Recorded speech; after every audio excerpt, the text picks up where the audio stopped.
పేదవాడి పక్షాన నిలబడతాం, ప్రజా గొంతుకై నినదిస్తాం. వాయిస్ ఆఫ్ వాయిస్లెస్, తెలుగువారి మనస్సాక్షి సాక్షి టీవీ. సాక్షి టీవీ ప్రసారాల కోసం మీ స్థానిక కేబుల్ ఆపరేటర్ను వెంటనే సంప్రదించండి. బట్ న్యూస్ విజయవాడలో ఏపీ రైతు సంఘాల సమన్వయ సమితి ఆధ్వర్యంలో రౌండ్ టేబుల్ సమావేశం నిర్వహించారు.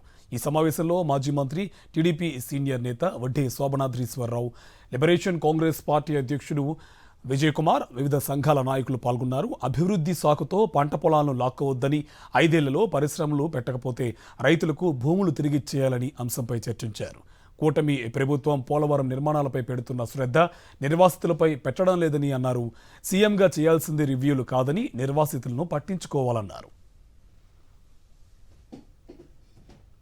2013 భూసేకరణ చట్టానికి మళ్ళీ ఆంధ్రప్రదేశ్ ప్రభుత్వం నారా చంద్రబాబు నాయుడు గారే సవరణ చేశారు 2018లో. అంటే పరిశ్రమ పెట్టడానికి ముందుకొచ్చే వ్యక్తికి ఆలస్యం లేకుండా వెంటనే అతనికి భూమి అందజేయాలి అనే అభిప్రాయంతో కోర్టుల్లో అడ్డాలు లేకుండా ఉండటానికి, అట్లాగే రైతులు ఎవరన్నా ఇష్టానికి వ్యతిరేకించితే అట్లా ఏమీ కాకుండా ఎమ్మటే వాళ్ళకి ఇవ్వడానికి వీలుగా చేశారు.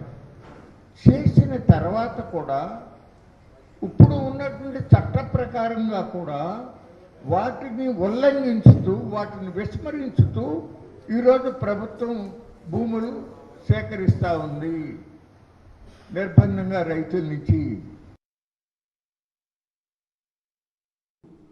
పోలవరం లాంటి ప్రాజెక్టు కడుతున్న సమయంలో ప్రభుత్వం దేని మీద శ్రద్ధ చూపిస్తుంది అని అంటే, డయాఫ్రమ్ వాల్ కట్టడం మీద లేకపోతే ప్రాజెక్టు నిర్మించడం మీద చూపించే శ్రద్ధ, ఆ వారం వారం సోమవారం పోలవరం అన్నది కేవలం ఆ రాతి కట్టడానికి అది ఎంత ప్రోగ్రెస్ వచ్చిందనే దాని మీద రివ్యూలు చేయటం, నిర్మాణం చూడటం తప్ప ఎంతమంది రీసెటిల్ అవుతున్నారు, ఎన్ని కుటుంబాలకు భూమి ఇచ్చాము, ఎన్ని కుటుంబాలకు జీవనోపాధి ఇచ్చాం, ఎన్ని కుటుంబాలకు కాంపెన్సేషన్ ఇచ్చాం అన్న రివ్యూ ఎక్కడుంది? ముఖ్యమంత్రిగా వారం వారం వెళ్ళి నువ్వు చేయాల్సిన రివ్యూ, ఆ పేదవాళ్ళు ఎంతమంది నష్టపోతున్నారు, ఎంతమంది జీవనోపాధి కోల్పోయారు, తిరిగి వారికి అన్నం పెట్టానా, ప్రాణం పోసానా అన్నది కదా మొదట నువ్వు రివ్యూ చేయాల్సింది. తర్వాత కదా ప్రాజెక్టు ప్రోగ్రెస్ ఎంత ఉందనేది రివ్యూ చేయాల్సింది.